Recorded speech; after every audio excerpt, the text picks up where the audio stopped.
Hey guys, it is Jeremy again. Welcome back to Books and Coffee.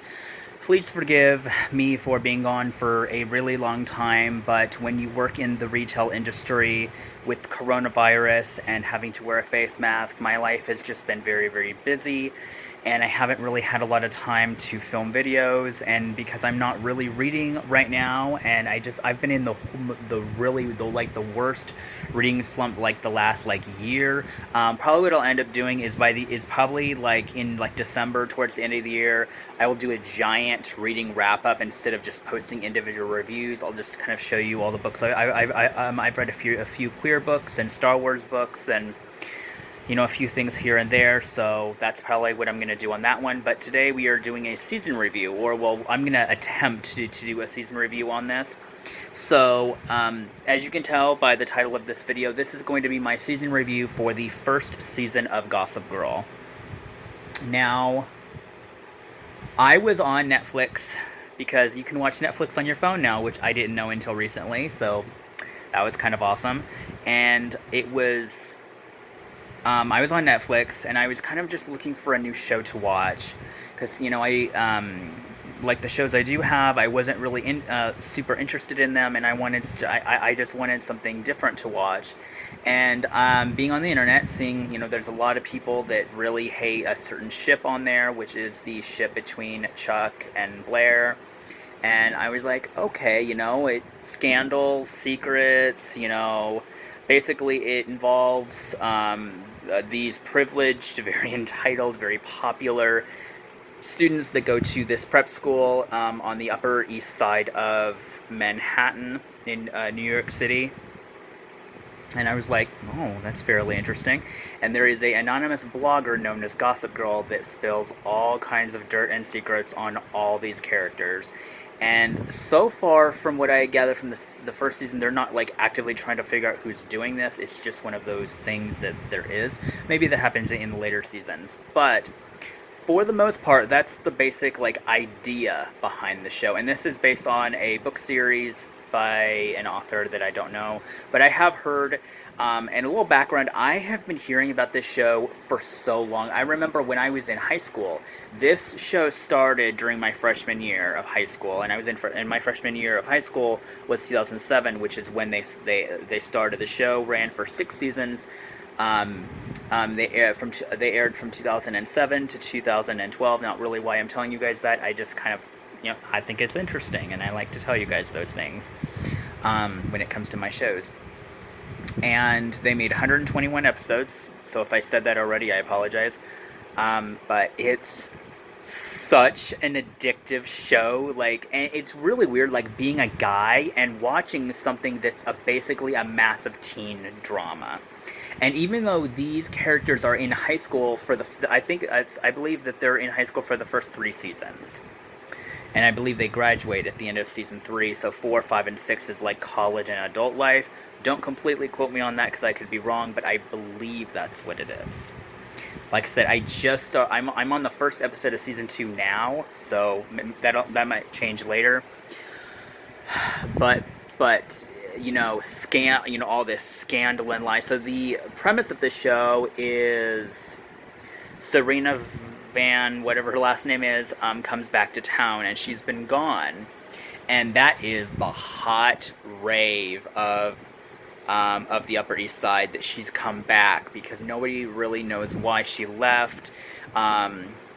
She's from a very well-established family, very rich, and they believe that she went off to boarding school. Now, as you get through the season, we really understand exactly why she ended up leaving, but the main, the queen bee of the show, and also Serena's best friend, is known as Blair. The last names, I can't get last names, but her name is Blair, and she is the epitome of queen bee. She is kind of a bitch, and a lot of these characters are bitches. I'm just gonna put that out there right the fuck now. They're really bitchy, and yeah, just a bunch of bitches. But there's so much going on. So this is just going to be more of just like a rambling thing, because the first season has 18 one-hour episodes. and the dynamic of these characters, and how I started not really liking some of these characters in the beginning, and then as the season progressed, and the storyline starting to get like a little more intricate, and the relationships started building, and then I started falling in love with a lot of these characters because I think they're so awesome, and then coming back for more was just so satisfying.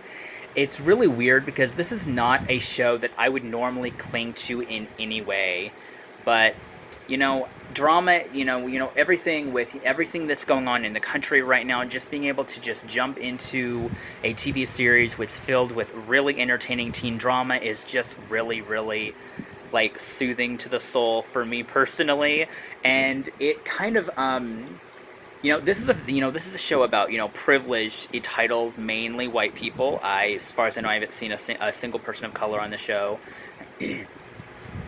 They all basically betray and stab each other in the back. Some of it not completely on purpose. It just happens that way.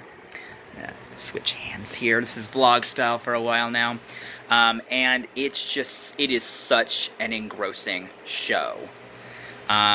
We have Nate. Nate is the boyfriend of Blair. Then we have Jenny and Dan. They're primary characters because Jenny ends up kind of going into the clique of Blair. Blair and her friends are like the clique. To be a part of them is like life or death. If you betray them, you're dead, and you'll never ever get anywhere on the Upper East Side. You'll never get anywhere in that school. You have to be very careful with everything that you say. Jenny is a very interesting character. She goes down a very dark and manipulative path as the seasons go. Which manipulative is like a thing of the show. There's a lot of people that are like that. Blair is very manipulative. She does what she wants and she doesn't care, and that's one of my favorite types of characters. I always have rooted for villains in stories because, well, they kind of like resemble the evilness and the darkness of humanity, and how we're selfish people, and we do things for our own reasons, and it's whatever. Another one of my favorite characters who I fell in love instantly is Chuck Bass. Now, according to like official things and the fandom Wikipedia for the show, he is known as an anti-hero. He's not exactly an antagonist of the show, but he's a very fun, eccentric, I live by my own rules kind of attitude, and he's so fun because he is a manipulative bastard that you love with everything that you got. I mean, he makes a couple of poor choices, sexual assault of 2 women in the pilot. That's really fucked up. But everyone in this show does fucked up things. So that's still horrible, and I'm not excusing it in any way. That's really horrible. But from that point, he's really grown up, and and he has and he does apologize to Jenny in the second season for that, and he makes amends, but he's such a really wonderful character. And this season also develops the relationship between Chuck and Blair, and I love them to pieces. I think they are both of them are great characters that I just really thoroughly enjoy. And I'm sorry I'm not really telling you the storyline very much, just because everything's molded together for me. But really the main ending of the season is we have a character named Georgina that enters the show, and she is played by Michelle Trachtenberg, who played Dawn on Buffy, and I love the actress, and I've always apart from Buffy, I watched the movie Inspector Gadget, and I liked the character that she played in that one. But apart from those two, I haven't seen her act in anything else. So this was like really fresh and new to see her play such a bitch of a character. She's a manipulative bitch, and for some reason she has some kind of grudge against Serena, and she goes out of her way to destroy practically everything in her life until Chuck and Blair basically decide, you know what, enough is enough, and they revenge that bitch so well, as in they call her parents. And her parents, on Blair's recommendation, has the bitch sent off to uh, a boot camp for troubled girls. That scene was by far one of the most amazing scenes ever. This show is also really fucking savage. Like, so Chuck really wanted to be in a relationship with Blair, and Blair was like, no, we're done. A whole bunch of shit goes down. Like the episode I'm talking about is episode 13, and so you can blog stuff to Gossip Girl, and they, whoever they are, will basically put it live on the anonymous blog. Because Blair, in the span of 1 week, slept with not only Chuck but also her sort of boyfriend Nate.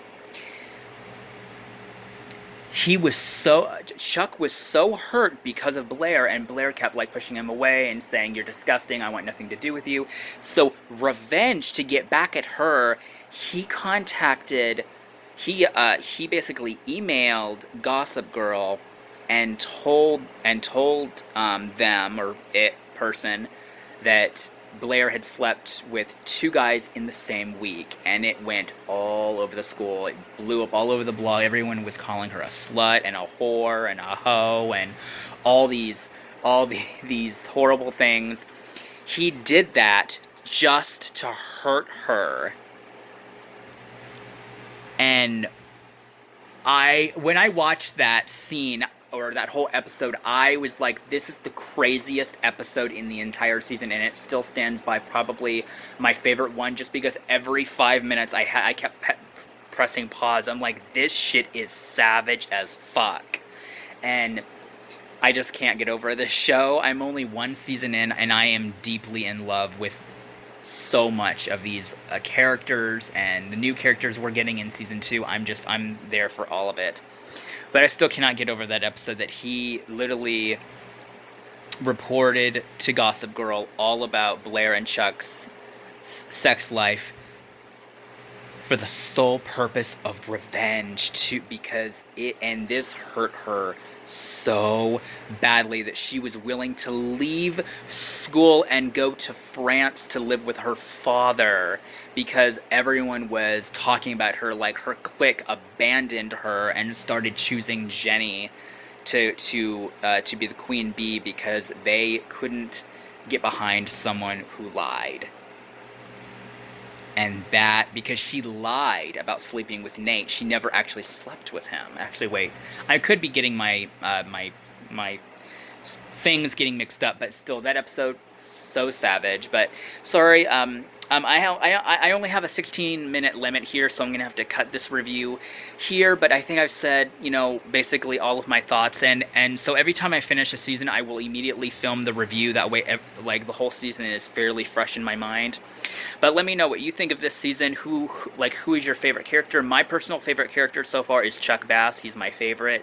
He is the best character on the show, in my personal opinion. Him and Blair are my top two favorites so far. But I also really love Serena and Dan as well. So, yeah, so let me know what you thought of this video. I'm hoping that you guys will enjoy this video. Oh, before I do go, my nose is itchy. I'm so sorry. I also want to just to give a big thank you to everyone who has watched my channel for the last probably 6 years, probably 7 now, because I have reached 500 subscribers, 501 I think. So from the bottom of my heart, I want to say thank you everyone who watches my videos, who likes, comments, subscribes. It means the world to me, and I'm hoping that you guys will stick by me, and continue to watch the channel, and I promise that I will try to do some really good content. If there's content that you want, like if you really want me to do more book content videos, all you have to do is post a comment down below, and I'll do my best. If you want more season reviews, that's not an issue. I will be more than happy to do that, because I love doing these types of review type videos that's not solely books and stuff. So yeah, guys, I will talk to you guys very, very soon. Thanks so much for watching. I hope you subscribe, and I hope you guys have a great day. Bye.